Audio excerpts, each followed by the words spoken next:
You're listening to Why We Do What We Do.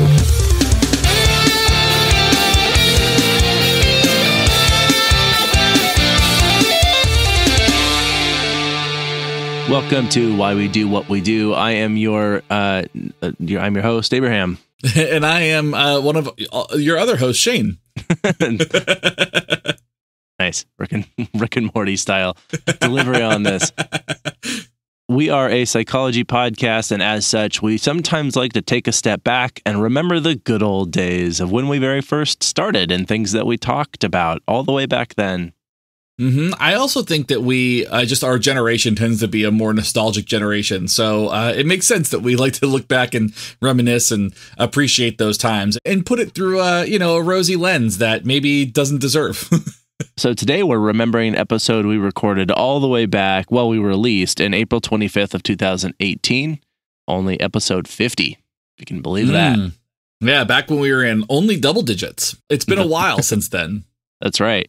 And so we're going to go ahead and play that episode for you in its entirety, the original. And then we're going to come back after that episode and do a little bit of follow-up, some other things that we left out of that discussion. And of course, now we have Shane, which is always the secret sauce. So we'll be right back after this.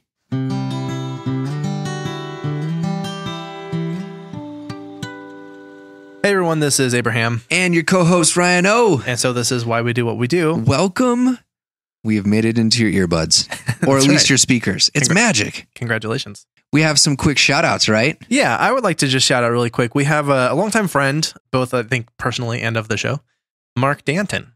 And so he wrote into us and he just had some nice things to say about the podcast. And so I just wanted to shout out and say, thanks, buddy. Yeah.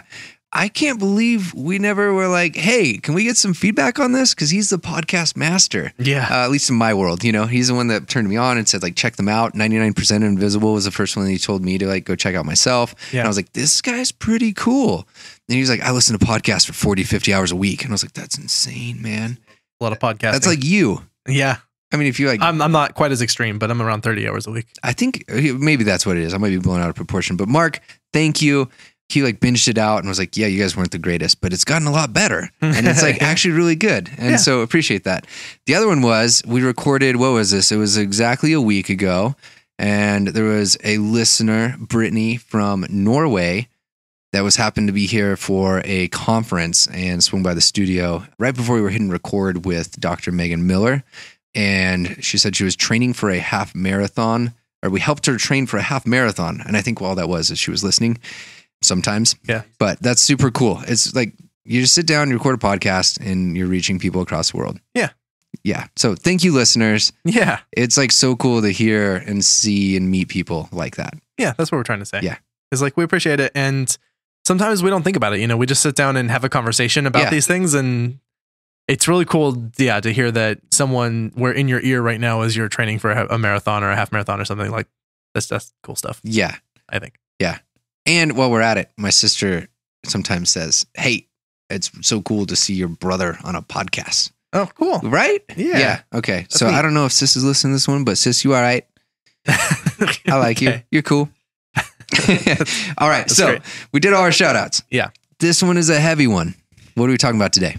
We are talking about free will and what that means and freedom. Are we free? Yeah. Degrees of control. There's some implications in there. And so in general, if you look up free will, one of the things that we're going to spend kind of a lot of our time talking about is the fact that we can't really define what we mean here. Mm-hmm. And that definition really is very important in understanding what is implied and meant by and the relative importance of free will and all the baggage that comes with that. Yeah. So I kind of already know where I'm going to land, but I'm interested to see once we have this discussion, there might be something that has changed my mind. I'm certainly open to that experience. So now, if you just look up a definition, you're going to get something along the lines of it's the ability to act without the constraint of necessity or inevitability. And so you can act at your own discretion. Okay. You choose to do the things that you do. Those are your choices. It is you, right? Always, always, always. Right. Which reminds me a little bit of the talk in the morally difficult position of psychology. Yeah. I mean, it is related to that because we're talking about the extent to which we have like praise or blame or responsibility, the concept of sin. A lot of this is linked to, if you have free will, then it makes sense to impose things like blame and responsibility and sin onto the things that you do, right? And so free will is a necessary concept for some of those other concepts, and therein lies some of the implication. And also there are other things that are sort of wrapped up in that. So if we do have free will, then what about the extent to which we can be influenced to do other things, right?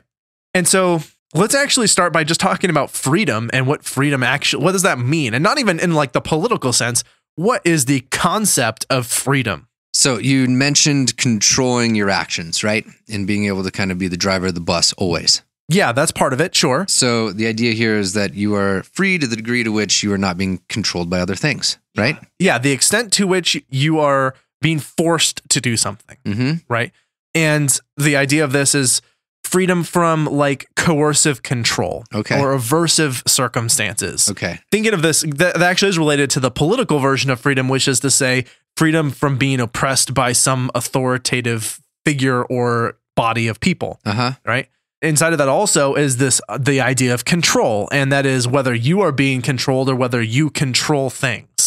Okay. Exactly. And I mean, this is just like, you could keep going layer after layer on trying to define what these things are. Yeah. But just to try and wrap some more words around the implications of understanding what is freedom, why is it important or unimportant, and to what extent do we have freedom, that sort of thing, right? Now, this also seems to have been a discussion that people have been having about as long as people have been having discussions. Yes. Right? Like most of psychology. We talk about it a lot, but right? we don't necessarily know what we're talking about forever. Yeah, that has definitely been the case over time. Now, for a long time, there was this sort of intuitive approach to this that we feel free to make choices. We feel freedom. And therefore, we believe that we have free will. All right. Right? It's that logical piece of this. Yes. If we feel it, then that is probably what's there.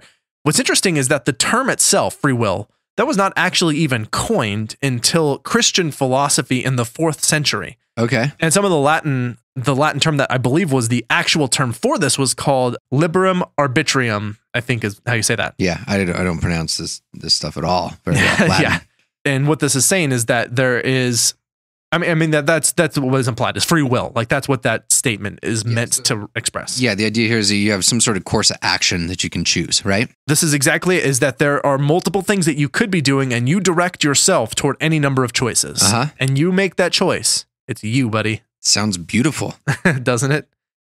And that also means that you can take the choice over things that you might even feel like you should be taking or you feel obligated to take, that someone else might be pressuring you to take. You still get to ultimately make the choice, right? That's sort of part of it. Okay. So you don't have to commit some crime just because you thought you were supposed to commit some crime. You can choose instead to not do that crime. Is this why people feel, quote, compelled to be doing these sort of things? The argument might be that if they didn't have free will, they would be compelled to do this crime regardless. Like they didn't actually make that choice. They just did it. Okay. Right? Yeah. So in this case, instead, it was that they acknowledged the circumstances and said, this is the thing that I'm going to do, even though I shouldn't do it. And that's part of what's wrapped up in this idea of free will, kind of. Maybe some people see it a little bit differently, but that is at least a potential implication just to understand what we're talking about here, right? Yeah. Yeah. And so that position that I just said, that it's like if you did something and you didn't have free will, then you felt compelled to act in a particular way. That might be an argument to say like, well, of course we have free will. Like we don't feel like we are unable to control the choices that we make. We can control them. And so like, of course we do, right? But that's kind of a straw man argument. And a straw man argument means you are creating an argument for your opponent that is not what they're actually saying. And then you're tearing down that argument that they didn't actually say. Yeah. Right. And so we're not saying, I shouldn't say we, the people who argue against free will, and yes, there are people who do this, they're not making the case that people just feel compelled to act in a certain way, that they are unable to control their choices. Okay. That's not their argument. But that position is sometimes taken by those who say, of course we have free will. Yeah. Does that make sense? Yep. Okay. So I'm going to try and make sure I'm not switching positions too quickly for people to follow. Now, what's interesting inside of this is many people inside of psychology have started to question the extent to which we actually have this free will thing. Because, for example, if we simply define free will as we are not influenced by our environmental circumstances or learning, most people are not going to agree with that definition. But then what is it? If free will is we can make choices in the opportunity to have a choice, but that choice can still be influenced by our experience and pressure from other people, well, then is that something that's, I mean, is that even a thing? Like at that point, it has reduced the power of something like free will to almost negligible or non-existent, right? So like if you make the choice at all, then could you argue that there was free will if there was in fact some level of influence from other people? Like where do you draw the line at? Yeah. That was 50% influence and 50% you. You know what I mean? Now you're bringing percentages into this too? Yeah. So one person in particular did some really interesting research on this. His name was Benjamin Libet or Libet, maybe, I'm not sure. Enlighten me. Well, so what he wanted to do is he wanted to look at neurologically what is happening whenever someone makes a choice. Okay. Ooh. And so what he did is he was studying brain activity and he was asking people to randomly flick their wrist at some moment. So it was just like at some point, flick your wrist, right? And so I imagine people listening to this just flick their wrist. Yeah, I just did. Yeah. You heard that microphone bump, this is what it was. Yeah. And so anyway, it was already well known that there was sort of this readiness potential, neurologically speaking, which means that you could potentially respond to a cue in a moment. Now, what he was asking was whether or not you could record the brain's intention to move before the physical intention that someone had to move, right? Before they knew that they were going to take the action. That would have some huge implications potentially. Right. Yeah. And so what he wanted to do is he wanted to have subjects report when they felt the intention to move, and he would watch and he would try and calculate exactly within, nanoseconds or within a very short period of time, how quickly their brain made a choice to move before they even reported knowing that they had a choice to move. Okay. This became known as Libet's or Libet's W time. And so what he found was that the unconscious brain activity of that potential to move, that readiness to move, right? That was approximately a half a second before the subject was even aware that they were going to move. Is this consistent? I mean, kind of yes. Okay. But I mean, there's a lot to unpack inside of this. But the point that he was essentially trying to make was that the brain is already going to have you do some action before you know that you're going to do that action. So that looks like it's not free will, right? Because his argument being that if the brain is already making choices before we're aware that our brain is making choices, then we aren't ever making choices. It's always what our brain is doing.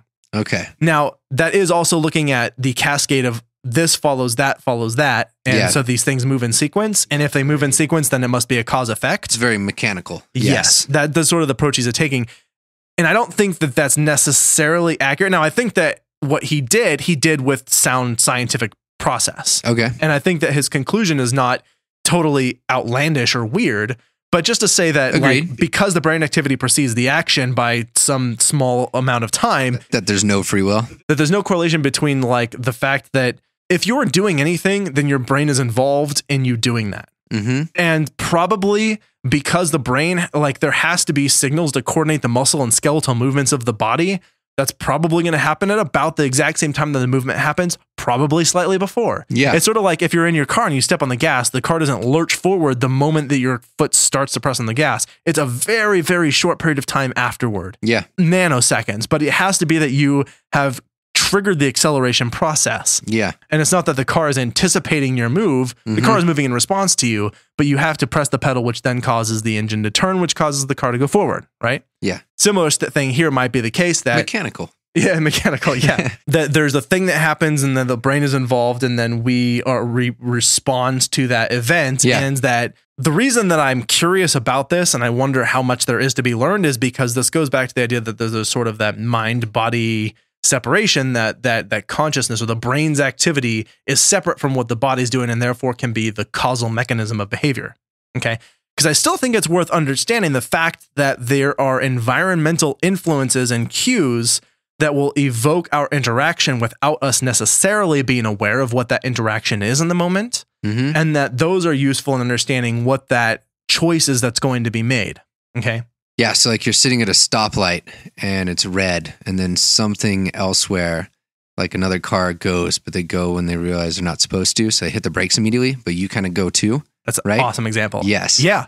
That happens to me every once in a while. And it's like, not whoa. Yeah, I was not supposed to do that. And it's not Why that you did I didn't do that? know that the light wasn't green. It's not that you even recognize necessarily what was going on. There are lots of cues we attend to when we're driving, and many other activities as well. Such as, are there other cars driving forward with us when we're in these lanes? Precisely. Yes. And so those are things that related to, we start to react to those cues, albeit subtle ones. Nailed it.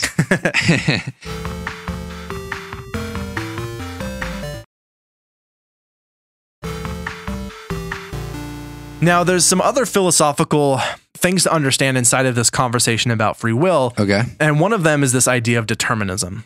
So what is determinism? All right. So there is this universe that is rational. It's orderly, right? And we can assume that it's going to be the same as it was yesterday when we wake up today. Yeah. I mean, that's a good way of putting it. Okay. I'm not going to wake up tomorrow with an orange sky unless it's the sunrise. But it's going to be blue during the day. Yeah. Unless you're in Seattle or somewhere rainy.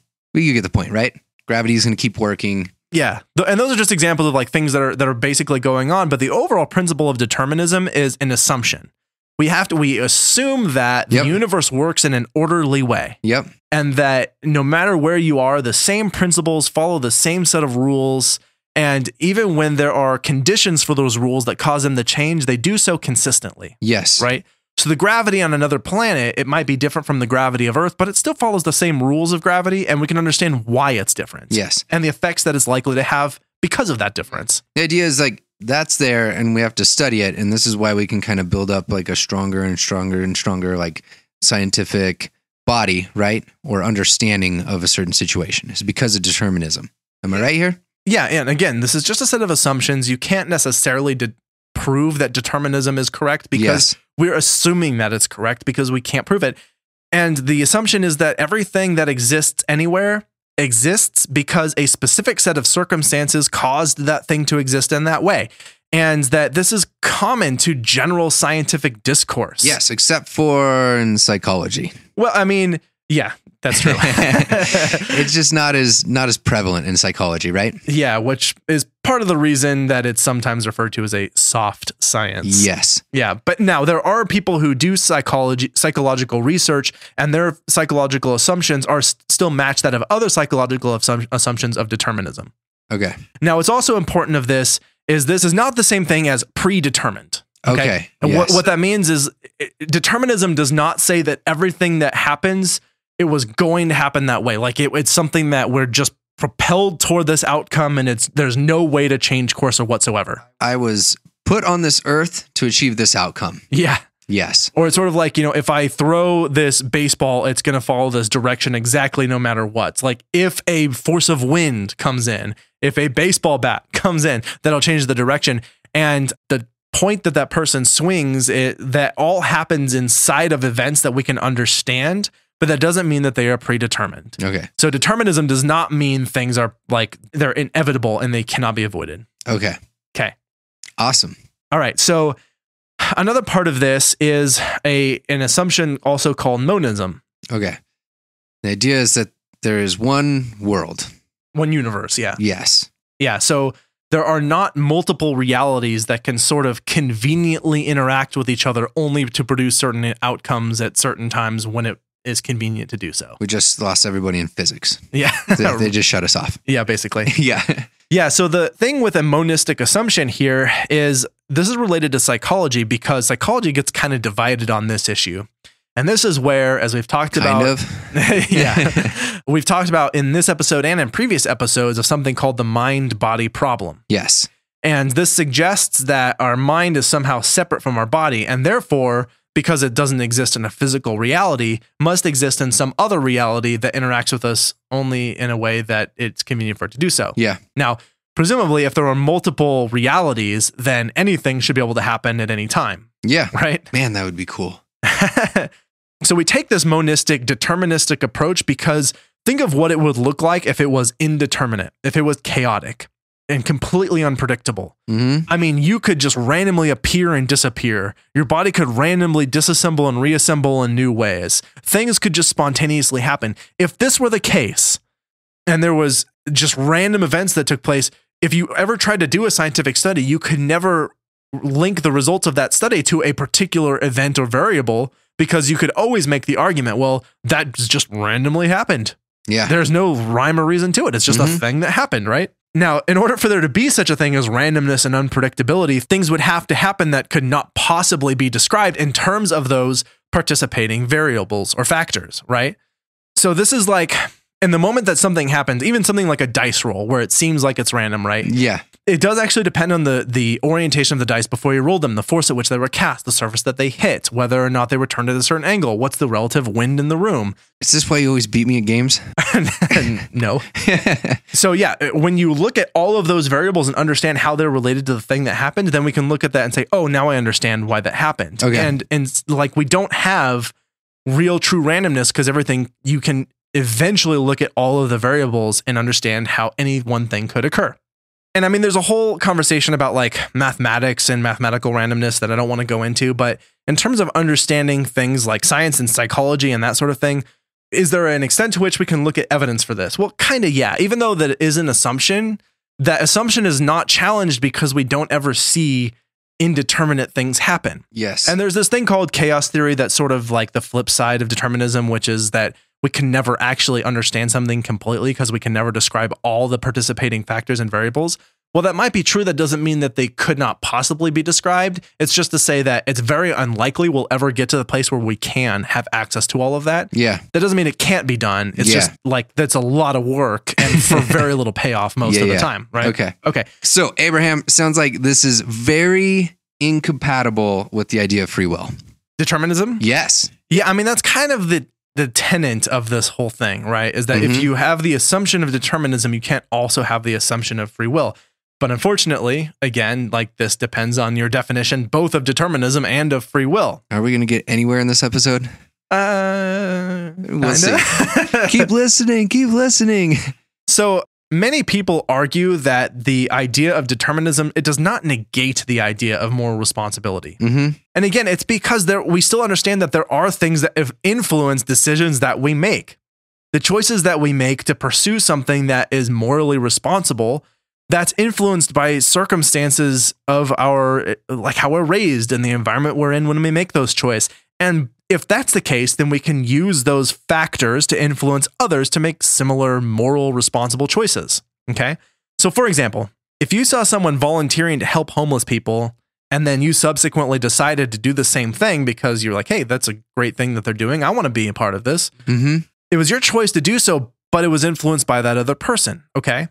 And I mean, you can think of this with any example where you had something going on, going to a baseball game, brushing your teeth, the idea of anything that is available and you're aware of, and there might be some incentive for, those are all things that influence your decision to do those things. That doesn't mean that it's predetermined. Yeah. It doesn't mean that you didn't necessarily make a choice, and it still doesn't mean that it is like this free will chaos theory sort of thing. Yeah. Okay. So that the position of determinism in this, at least the one that we're sort of taking here, is that like it's not really a problem that people can still have moral responsibility in these circumstances if we understand that there are things that influence choices to be morally responsible. We can control them. We can influence them. And I mean, control the factors, not the people. Yes. Yeah. And it's worth acknowledging then the implications for this inside of psychology, right? Yes. So why does this matter? Now, the position of sort of the cognitive psychology approach, it generally tends to appeal to the idea that humans are not automatons, but they nevertheless have these self-propelling powers. Similar to the idea of consciousness when we talked about that there's this sort of first cause, and that lies within you. Yes. Okay? Yes. That is, did you do what you did because you are reacting to something or planning something relevant to your environment, context, and circumstances? Because if so, then that would be considered not free will, right? But if you did plan, regardless of those things, you did so because you were simply driven to do it by your own internal propulsion. Okay? Well, if doing anything involves the outside world, then presumably that means that you were influenced in some way, even subtly, to make the choices that you made. Whoa. Mind blown. Mind blown. And that actually comes to essentially... I do my own sound effects, by the way. Yeah. and hand gestures. He's gesturing that his brain is exploding out of the side of his head. Yeah, all over the whiteboard. Yeah. Okay, Ryan. This all leads to this idea of choice that we've mentioned several times, but haven't really talked about. Yeah. And a while ago, when we talked about the morally difficult position of psychology, I cited a chapter by Hayes and colleagues. Yep. And in there, they make the argument that there is no such thing as choice. All right. So what's their argument again? Frame that for us. Yeah. Okay.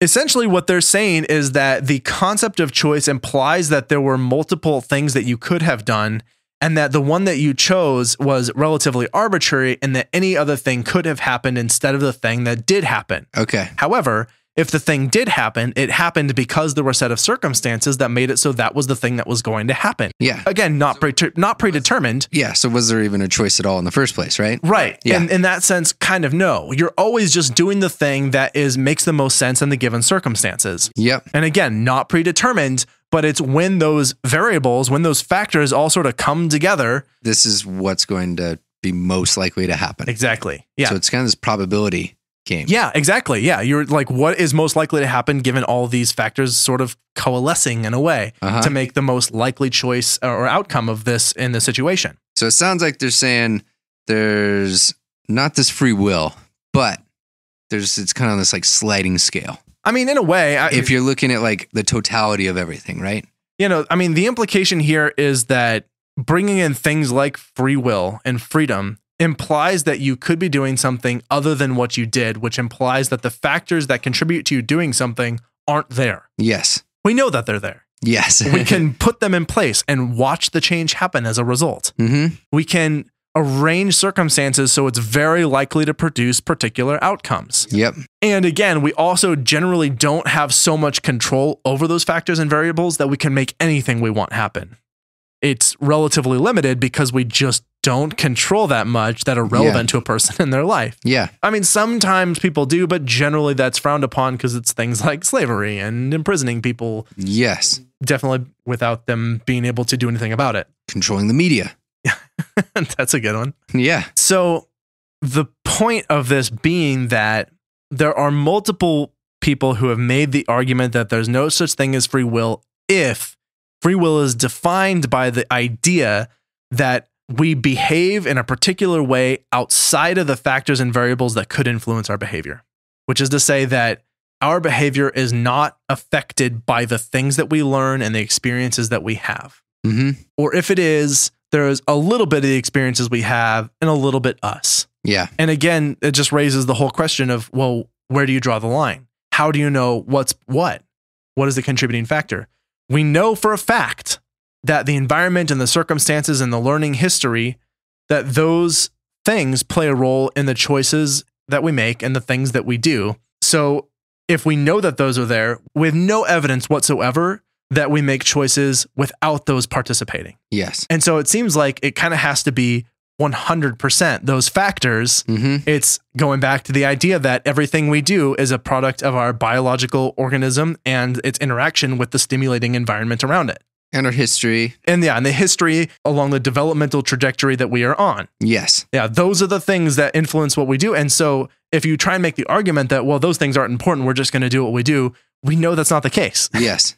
And so the argument that's generally made is, if free will implies that those things aren't factors, then we don't have free will. Mm-hmm. However, if free will is simply that we do have the capacity to make choices, then okay, we have free will. And that kind of doesn't mean anything anymore. Yeah, yeah. It's just sort of like, that basically is saying we have the capacity to be influenced by our environment. Okay, well then we're on the same page. Yeah, okay. Right? Yeah, like that's sort of where we end. A kind of cool place for folks that are looking to like bring something useful out of this. I want to bring up real quick Israel Golddiamond. He talked about this concept of degrees of freedom. So if you had 5 choices, right, that you could potentially engage in and choose. Interesting. That there are potentially, if you kind of imagine those 5 laid out, there's the white space in between, right? There's 4 different spots there. Yeah. And so there would be 4 degrees of freedom. So if you're trying to like look at a situation, or I've used this in groups where you're trying to understand like the number of services that are available in a certain area and how a policy might affect the degrees of freedom, either good or bad, that are available in the local area.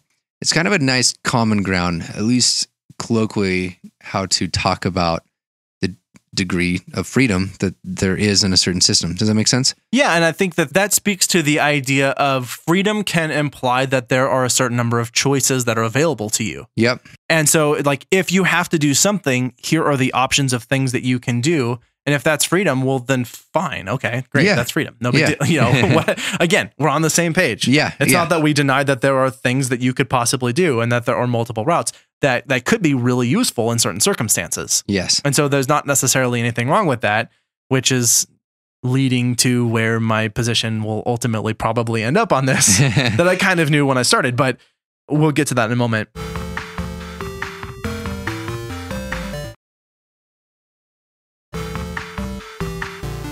One thing I forgot to bring up when we talked about this earlier is this concept of free will has not actually been, although it's been discussed quite a bit throughout like human discourse over time, many cultural and religious traditions have not actually had free will as a part of their religious system. So many people have made the argument that there is the concept of free will and we don't have it. Some religious doctrines have simply said that it just doesn't exist. And others have argued that it does exist. And really, the concept of this largely, as far as we can tell, comes out of the Christian tradition. Mm-hmm. Yeah.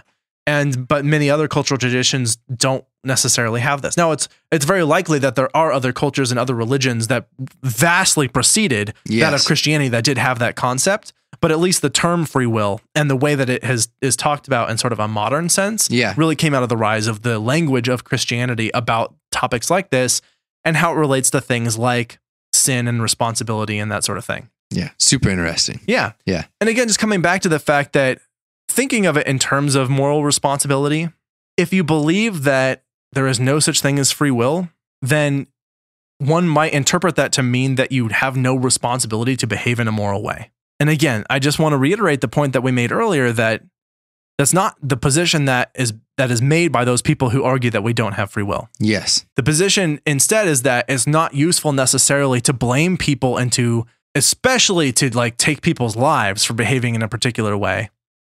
But instead that when people do things, we can understand there are variables that are going to contribute to the extent to which someone will make a moral choice or will make what we might call an immoral choice, which is to say we'll do something that we look at as a culture and a society and say that was a good thing versus we look at as a culture and a society and say that was a bad thing. Mm-hmm. And good and bad are totally relative terms in this sense. And we can adopt a general attitude of human welfare and say that like, we're just going to call that a universal good. And probably most people are going to be okay and be on board with that. Yep. But what that looks like inside of other cultures, as far as the nuances are concerned, are very different. So for example, you might have a religion where it is immoral to believe in something other than that religion.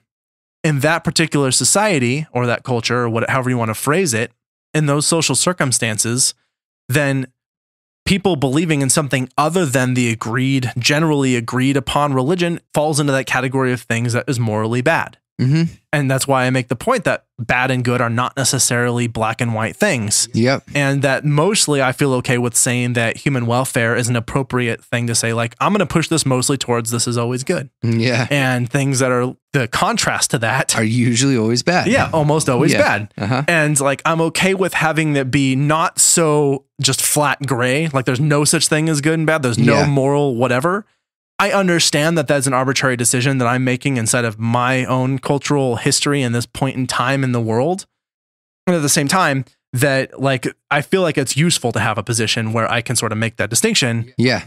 And even conceptually try and defend it by arguing, like, at the very least, I can say do no harm. Yep. Okay. And what that looks like, it's more complicated. But, you know, what I'm arguing here is that, again, thinking of human life and the value of that and human welfare, and then on the other side of that, whatever the contrast to that is as being a negative thing. Yes. Good. I feel like they got a little bit off track, but I mean, the point was to bring it back to this idea of what we call the moral responsibility and moral goodness and what morals means and our freedom to choose to do the moral or immoral thing. Yeah. And the choices that we make are influenced by the circumstances that we are in and that we know that that's at least part of it. Yep. And since we don't know how much a part of that is our autonomy. Yep. Our free will. Or our free will, our sovereignty. And as far as we can tell, that is not ever to the exclusion of environmental factors or circumstances or experience. Agreed. That we can always say that those factors that are the experience and our learning history and our overall psychological development, those are there. And so therefore, because the only evidence we have are for those things, that we say those are the only things. Right? Yeah. I found a really great quote the other day by the late, great author Christopher Hitchens, which say you will about his philosophy, that man definitely had a way with words. Yeah. And what he said specifically was, quote, "What can be asserted without evidence can also be dismissed without evidence." And I thought that was just very appropriate here, is that if you can assert that there is free will without evidence of free will, then you can also dismiss the idea of free will without having to provide evidence to the counter of that. Does that make sense? Yeah. Dig. A very sort of, I want to say, philosophically conservative approach to take, which is to say you are assuming very little about the world. All right. It's time for take homes, Abraham. Yeah, I mean, this is a shorter one and I'm okay with that. The point here You is, okay? You sure? Yeah, no, okay. I'm good. No, I just, honestly, this wasn't a really big conversation and it could have been. Yeah. Like it could have gone in like really deep where all the philosophies and layers. Different people have argued different things and all of that. And unfortunately, what we kind of land on here is it just depends on how you define your terms. Yes. And I hate saying that. And I know that's like a frustrating place to be. Mm-hmm. But again, it's if you define free will as being that we are not influenced at all by our circumstances, then almost nobody believes that. Yeah. Right? And if you define free will as we have the capacity to make choices, well, okay, great. We have free will. Like, yeah. Okay. What's next? Yeah. How do we move forward? Yeah. Okay. I'm fine with that. If that's how you want to define it, I'm fine with that. Yeah. So the implications are lying in where? Politics? Yeah. I mean, absolutely. And philosophy? Yeah. And especially around things like how you blame someone and their relative responsibility towards certain outcomes. That's heavy. Yeah. I mean, it is. Like the implications for this are pretty big in making those definitions.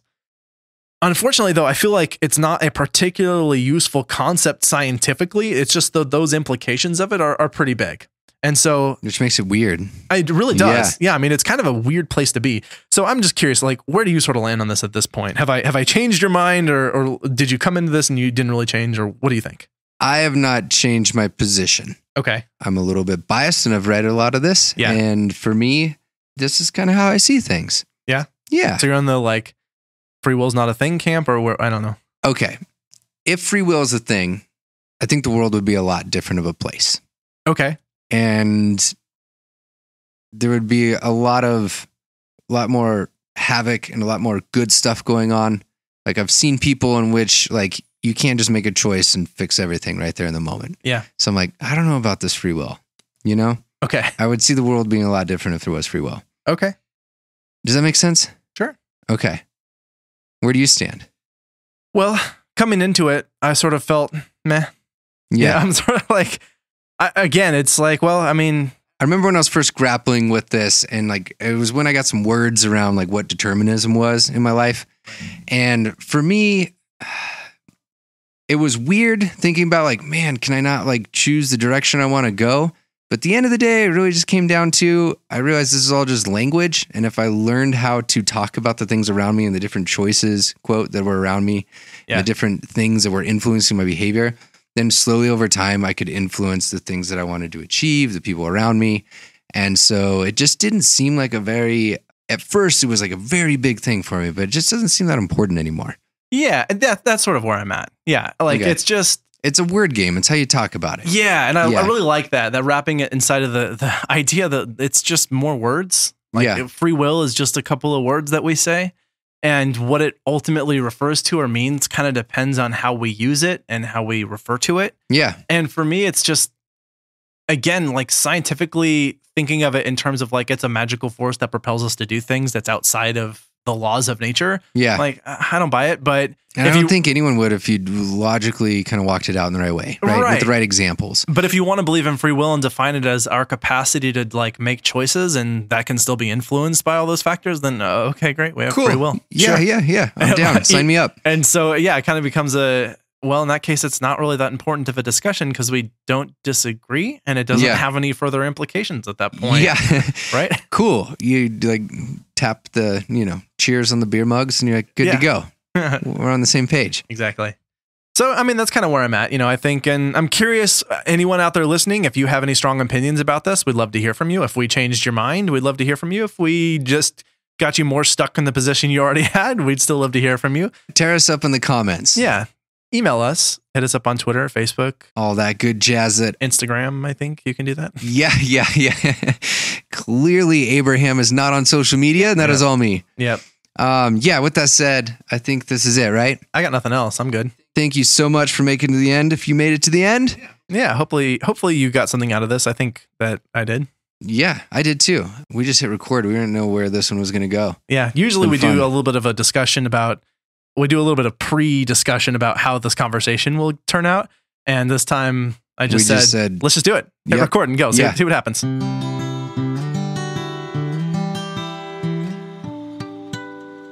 Okay, so that concludes our discussion from April of 2018, talking about free will. Now, in adding to this discussion, we tapped one of our writers, Alan Kinsella, who is currently on paternity leave. Mm-hmm. And before he was on paternity leave, he was kind enough to lend us some of his wisdom about some things that he has written about this topic that he actually wrote. He's in grad school now, and he wrote this for one of his classes. Yeah, so we'd like to kind of dive into this, and as we have now listened to the episode, we are going to talk a little bit about kind of some updates on that, maybe some new information, and some new resources too. So we'd like to take a second to acknowledge what we call in behavior analysis philosophical doubt, defined by behavioralinquiry.com as, quote, the attitude of science which encourages us to continuously question and doubt the information, rules, and facts that govern our interpretation and understanding of the world, end quote. So basically what that means is we're going to go ahead and maybe tackle some of the stuff that we just talked about, undo some of that stuff, and learn some new information. Does that mean that the previous episode was full of trivial material worth doubting? Not necessarily. There's probably some really good nuggets to kind of maintain there. I stand by it. I mean, I stand by it too. I think we did a pretty good job of it at the time, or y'all did, since I'm the new guy here. I'm the fresh meat here. It could also mean, though, that we are building off previous comments to further strengthen the argument, and even more than the last time we visited this topic, we hope that you, as our listeners, will come away with a more refined opinion on the matter, whether you agree with us or not. Because in life, you can't always agree. But also, it doesn't matter what you think because you don't control it. Why? Because there's no such thing as free will. Again. So let's kind of talk about this thing in and out of behavior analysis. And so while we are a science podcast and arguably a behavior science podcast and immerse ourselves in with those professionals in the field pushing exciting research on these matters, we also think that it's important to recognize when more mainstream authors are echoing similar thought patterns to show that there are elements of behavior analysis kicking around in other forms and in other words as well.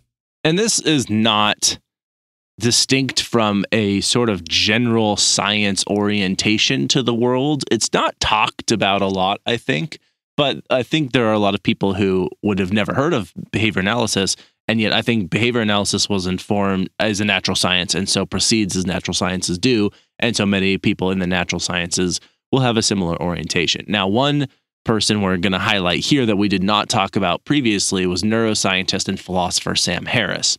And he attempted to dispel conventional beliefs on free will by asserting that the control lay in the environment, essentially saying that the variables of influence on human behavior lie not necessarily in our free will, whatever that might be, but instead in the environment, in our circumstances, is I think the better way of putting it. Yeah. I mean, this really echoes the principles that B.F. Skinner was talking about in his early work on science and human behavior.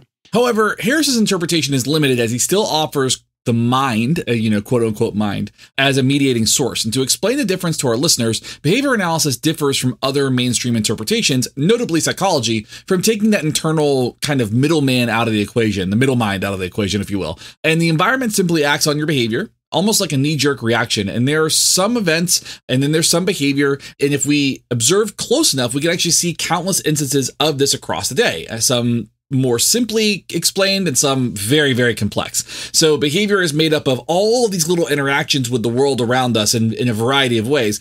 I would also make the argument that the neuroscience part allows us to do that in some way, because if it wasn't for us having the physical being that we are existing in the environment, we could not simply interact with the environment. If we didn't have the genetics that created the behaviors for us to respond to that, it's a whole thing. But basically what we're saying is the environment acts upon our bodies, and produces behavior as a result.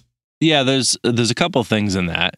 So first I'll say, so Harris, while saying the mind receives some input from its sort of environment, the things around you, and then from that, it results in you acting in some way.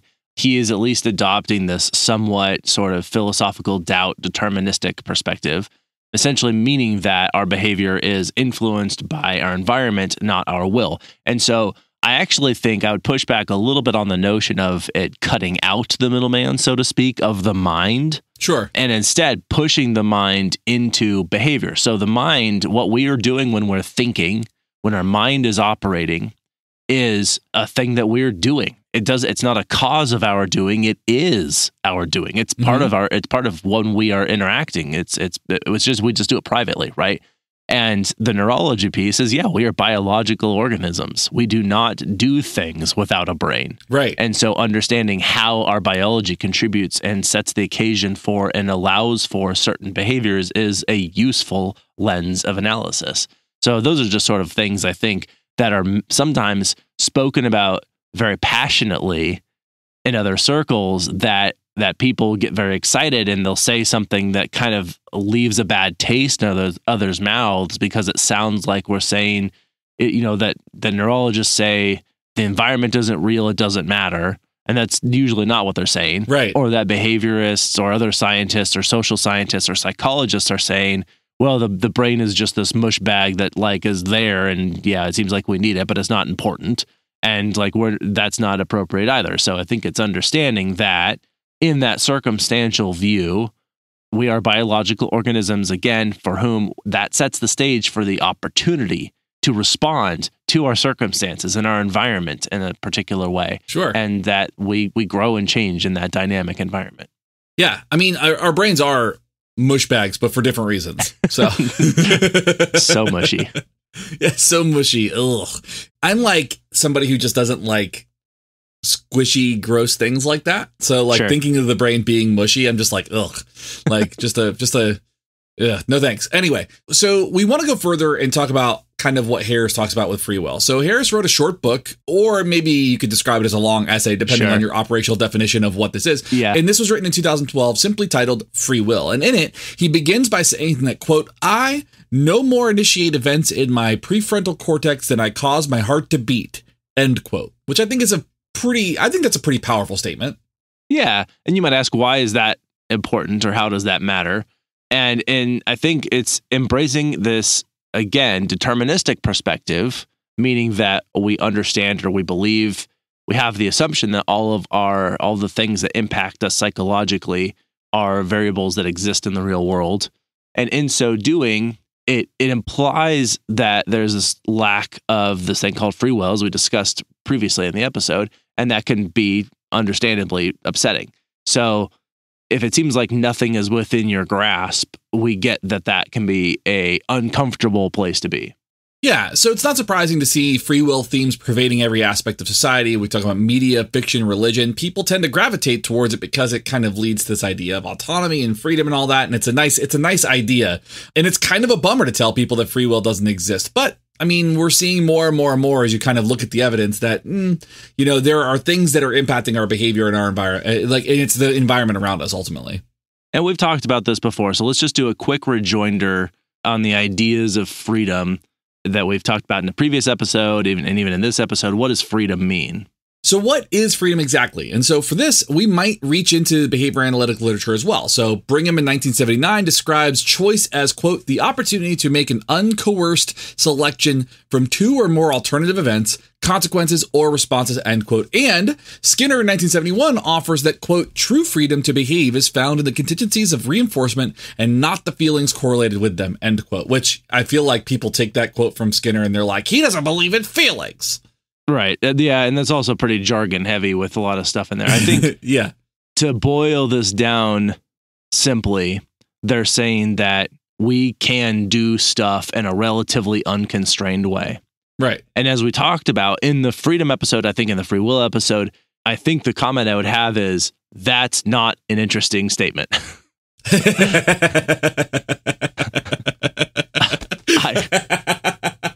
I don't think you're not wrong. Yeah. I don't think we add anything to our understanding of human behavior by simply saying we can do stuff. Like, that wasn't in question. Right. I don't think any of us were arguing that we can't do stuff. We can.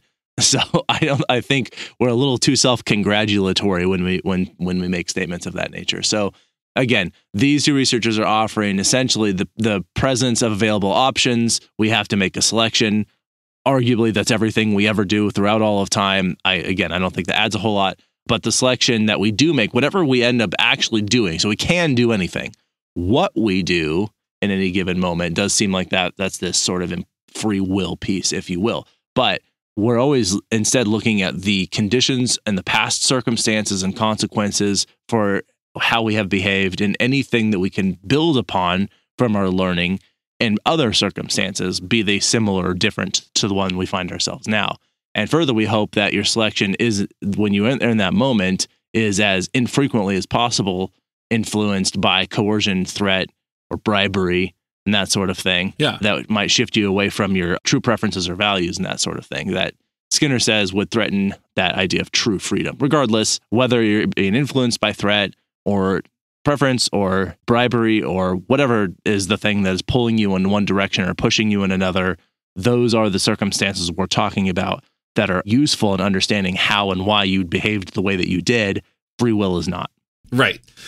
So let's talk a little bit about Skinner's autonomous man. And that is not like a robot that he has created on his own and now has gone out into the world and lives on its own and makes its own choices. Amusing as that would be. As amusing as that would be. Also, Autonomous Man failed to be the name of a badass 80s dystopian action flick, but I suppose there's still hope. I feel like our generation of nostalgics are running all the things right now, which is why we're having all these like sequels to movies that happened when we were kids. Right. So maybe Autonomous Man's going to come out. Maybe it'll be like a sequel to Blade Runner or something, or like Running Man or something. I don't know. Hopefully we'll see. The bar seems to be, if you can pitch it, it will become a movie or a TV show. I mean, there is a horror movie based on Winnie the Pooh. So I think that we can, and also a Weird Al biography that was written by Weird Al himself. It's called an autobiography. It's supposed to be really good. Anyway, Skinner used this phrase, autonomous man, to explain the crutch most people lean upon,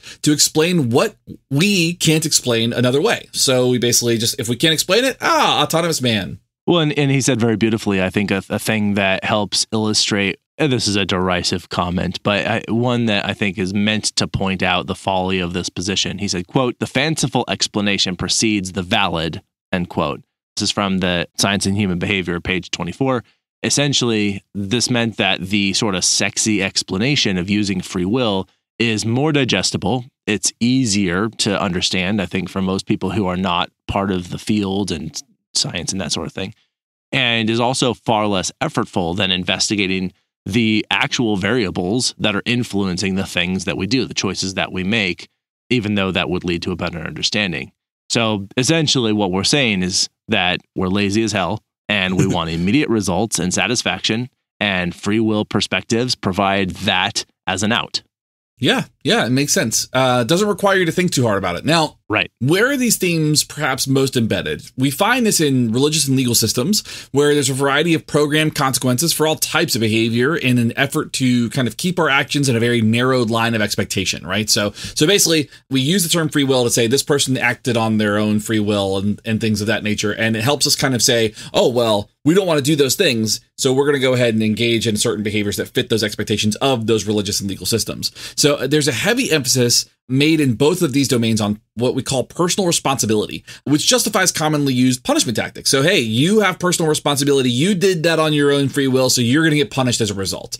And so despite an abundance of literature, and when we say that, we mean an abundance of research, an abundance of writings, an abundance of science on this, saying that this approach is ineffective long-term, it still persists. Even Harris notes that punishing consequences will continue, or like kind of like just punishing certain behaviors. Using coercion, basically. Using coercion, stuff like that, yeah. Will continue to be chosen until society realizes that they are not the deterring panacea. So, thanks, Abraham, for giving us that word. So Alan says specifically, thank you. He learned it from you. Yeah, I didn't invent it, but... Thank you for giving the English language us word, Abraham. You're welcome, English. Until society realizes that they are not these punishing consequences are not the deterring panacea for crime that we might have hoped for. Like, they just don't work the same way. Right. Exactly. Now, we've gone far enough in this supplement to our original episode that it's time to let the advertisers take your free will.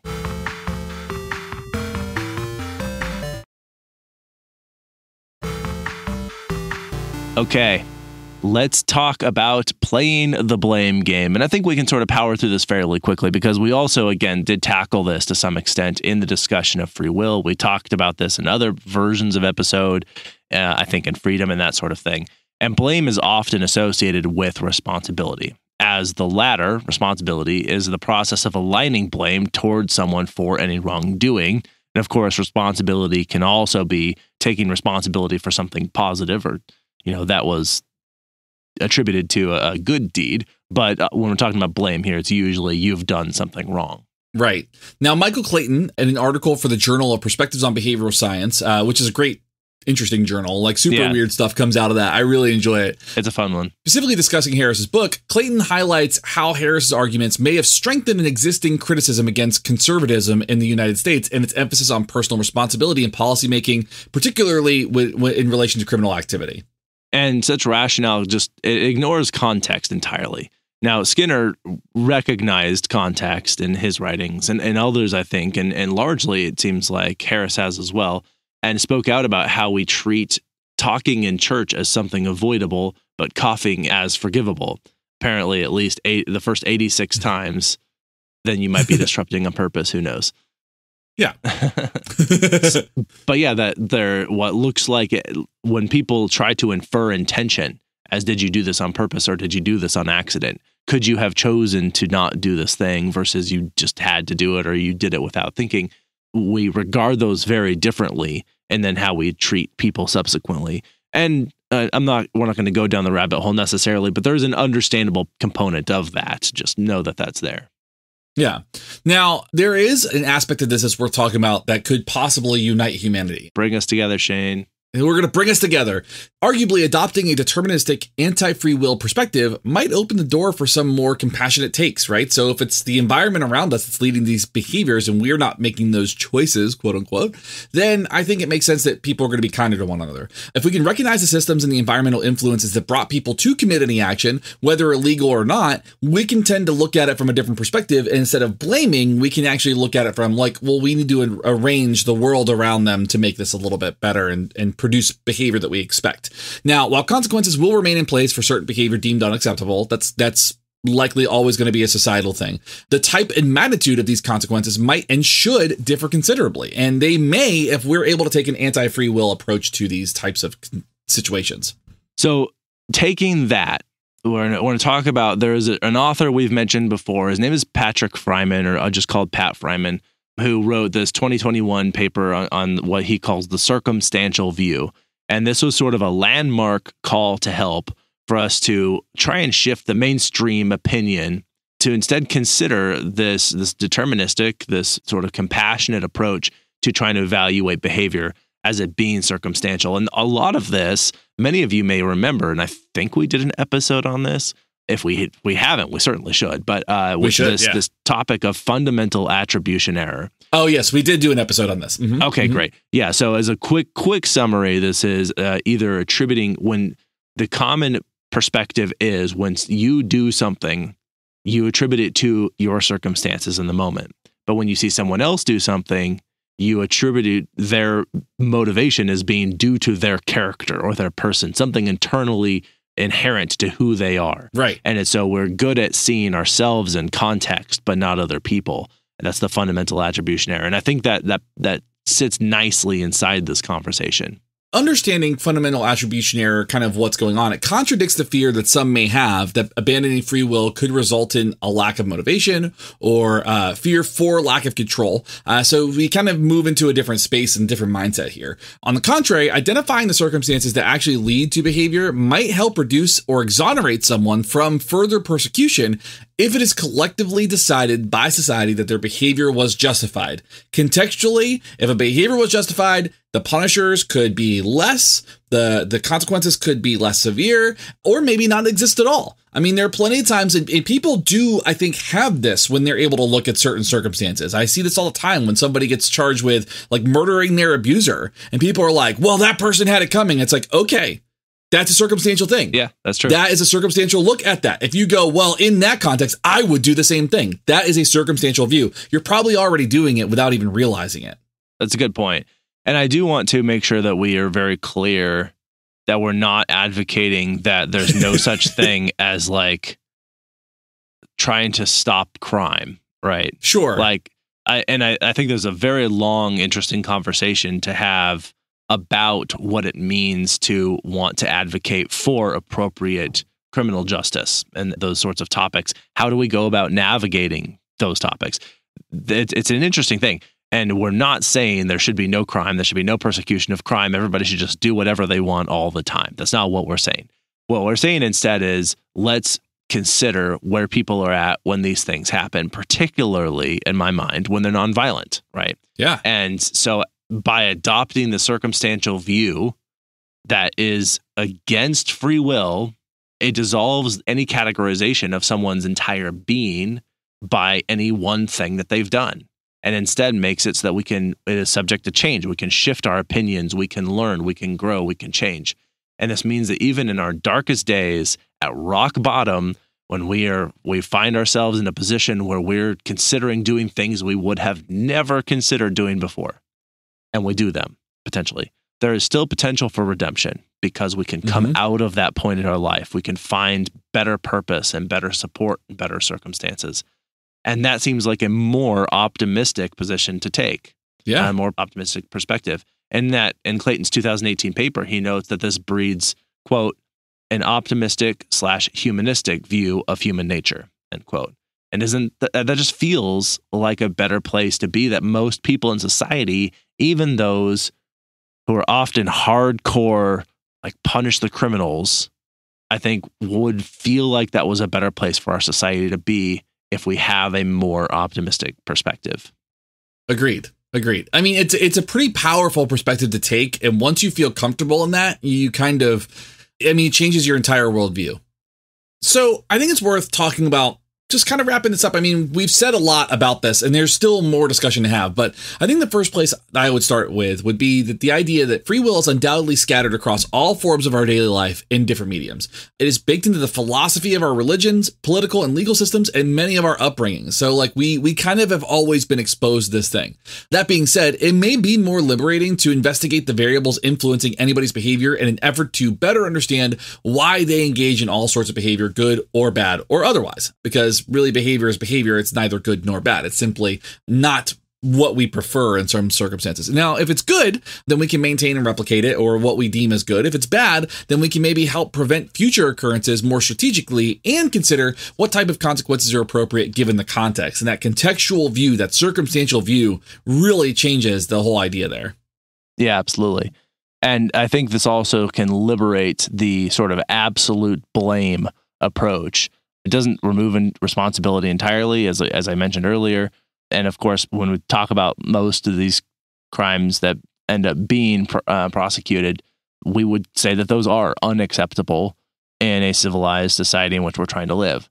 But we can treat people more humanely, particularly if we take that more circumstantial perspective. Yeah, and Skinner once wisely said that, quote, "We all control and we are all controlled. As human behavior is further analyzed, control will become more effective. Sooner or later, the problem must be faced," end quote. And while this is a blunt way of putting it, we might interpret that we are all influenced by our environment and we all contribute to the environment of others. Thus, we need to acknowledge the role that we play in the world and how it plays upon us. And once we do that, we might acknowledge how our society has ended up in its current state and how we might escape it in an optimal way. The optimistic view is that this is not how it needs to be. It can always change depending on how we arrange the environment to arrange new circumstances. Yeah, absolutely. And I think I've heard people say something like, well, I can't imagine life without having free will. I will tell you for myself, that is how I view things for myself. Is that how you view things for yourself, Shane? Yeah, and it took a little while to get there. It's an uncomfortable conversation when you have spent your entire life believing that human beings are autonomous, free thinkers, that free will is a thing. But once you understand kind of the mechanisms of the world and you see through that behavioral lens, you realize like, oh, actually, like, it's not that I am not in control. It's simply that there are a lot of very small things that lead to the behaviors I engage in. And once I've learned that, I've moved away from believing that the death penalty is a thing that we should have. I believe in stuff like restorative justice. And I've kind of moved into more compassionate approaches to behavior and moved away from blaming people or just kind of writing somebody off as being a narcissist or just evil or bad. Like you kind of get away from that. And it gives you it gives you a better platform to think about problem solving, I think. Yeah, I like that.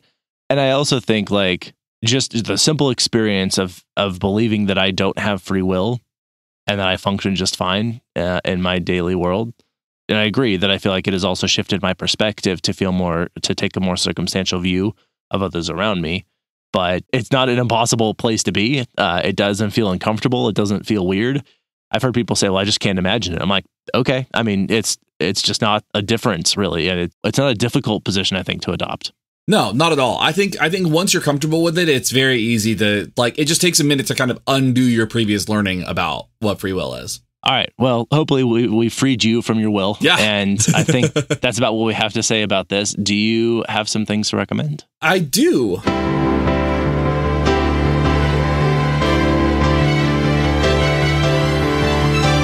Recommendations.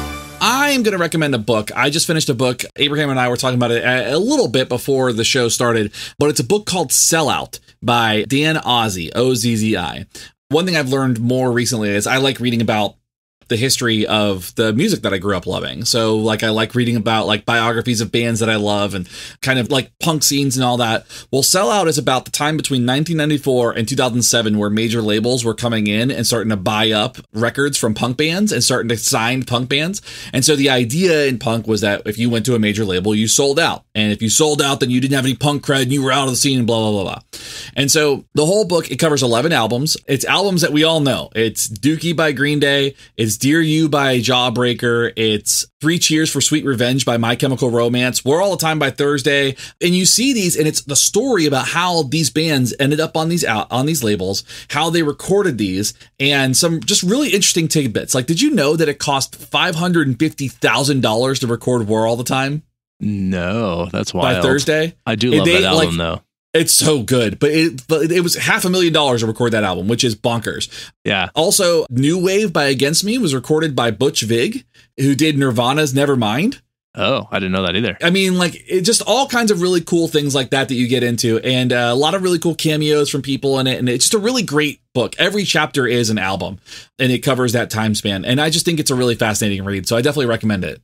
Wow, that's fun. Yeah, it's great. All right, I'm going to give us a quick recommend. I think that you recommended this earlier, but you can tell me if I'm wrong. But I just recently was able to watch the movie Hocus Pocus 2. It's so fun. It's super fun. And I did go in with low expectations, so maybe that's the approach here.